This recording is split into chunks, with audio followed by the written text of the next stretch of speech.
నమస్తే, welcome back to my channel Rachana vlogs. ఈరోజు మన వీడియోలో టమోటా పచ్చడి ఎలా తయారు చేయాలో చూద్దాం. ముందుగా మనం టమోటాని బాగా వాష్ చేసుకొని మంచిగా మగ్గిన టమోటాలు తీసుకుంటే మనకి టేస్ట్ బాగుంటుందండి. సో తర్వాత పాన్ పెట్టుకొని నేను 2 to 3 స్పూన్స్ ఆఫ్ ఆయిల్ వేసుకుంటున్నాను. ఫస్ట్ నేను పచ్చిమిరపకాయలు వేసుకుంటున్నాను.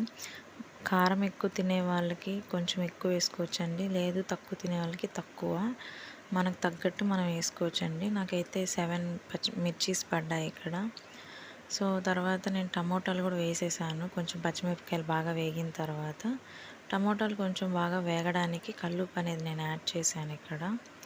సో అక్కడ కొంచెం బాగా కలిపి మిక్స్ చేసుకొనేసి కొంచెంసేపు వేగించాలండి మీడియం ఫ్లేమ్లో. హై ఫ్లేమ్లో పెడితే మళ్ళీ మాడిపోతాయండి. సో అలా కొంచెం మంచిగా మగ్గిచ్చే మాదిరిగా టమోటాలు బాగా మగ్గితే తర్వాత నేను కొంచెం చింతపండు కూడా వేస్తున్నాను.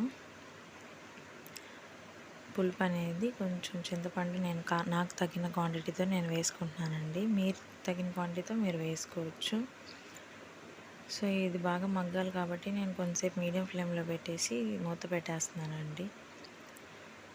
ఇది ఆనియన్ లేకుండా చేసుకోవచ్చండి ఈ టమాటా పచ్చడి. ఓన్లీ టమాటాలతోనే అండి. చూసారు కదా ఎలా మగ్గిందో. ఇలా బాగా మగ్గిన తర్వాత కొంచెం కొత్తిమీర, పుదీనా నేను వేసుకుంటున్నాను. బాగా టేస్ట్ కోసం అండి, టేస్ట్ బాగుంటుంది. మీరు తక్కువ వేసుకోవాలనుకుంటే తక్కువ వేసుకోవచ్చు, కావాలంటే ఎక్కువ వేసుకోవచ్చు, మన ఇష్టం అదంతా. నేను కొంచెం ఎక్కువ వేసుకుంటున్నానండి టేస్ట్ కోసం.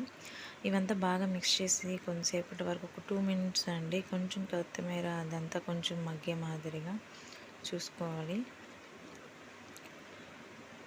టమోటా పచ్చడి ఇది అయితే దోశలోకి, ఇడ్లీలోకి చాలా బాగుంటుందండి. మెయిన్లీ టేస్ట్గా కూడా ఉంటుంది, హ్యాపీగా తినాలనిపిస్తుందండి.